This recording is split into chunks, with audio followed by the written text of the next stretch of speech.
Toko toru ngā tū pāpaku kua kitea, ko tahi te tangata kei te hohi pera.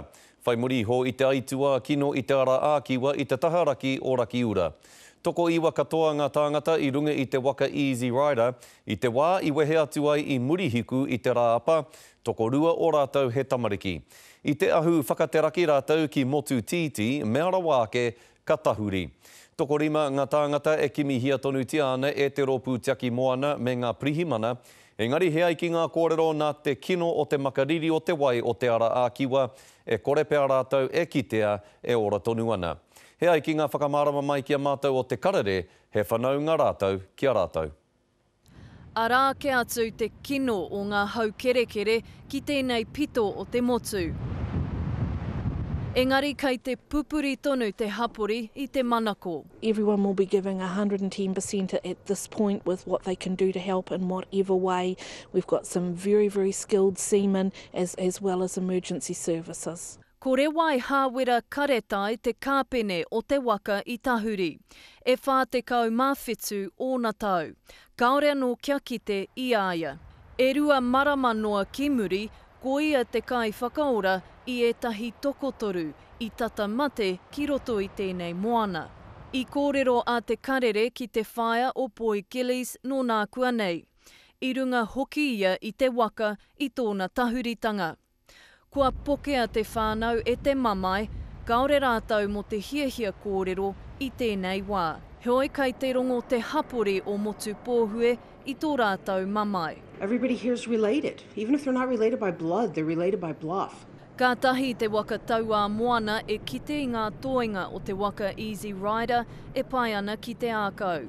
Toko rua no ngā tū pāpaku kua kitea i te rānei. It's a beautiful coastline and fantastic heritage parks that we've got established now, an abundance of seafood that we all enjoy and appreciate, but of course it is a treacherous coastline as well.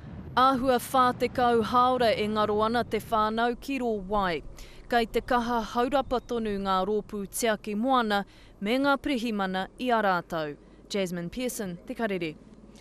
I whakahaere hia he hui pāpāho e pāna ki ngā tāngata i raru i te ara ākiwa, ki roto o waiho pai i mua tata ake nei. Hei tā ngā prihimana neke atu i te ono te kau o rātou me ngā kai tūā o te kau mārua i haere ki te kimi i ngā tāngata o te waka Easy Rider. Ko etahi i haere marunga waka moana, ko etahi marunga waka topa topa ke. I te āhua nei hei tā ngā prihimana kaore ngā tāngata i raru i te moana i kuhu kahutere. Nā reira he tino waimari e te morihu kotahi kei roto i te hohi pera e takoto ana i tēnei wā. Kāre hoki he puoho whawhati tata o te waka Easy Rider, hei whaiwhaitanga atu mā ngā prihimana. O tira kua whakai ngā prihimana kia whakaingoatia e mātou ngā tāngata o runga i te Easy Rider. Arā ko Shane Ronald Torpy, e rua te kau mā iwa ngā tau, William Rewai Desmond Karetai, whā te kau mā whitu, Paul Jason Fowler Karetai, whā te kau, Odin Karetai, e whitu noiho.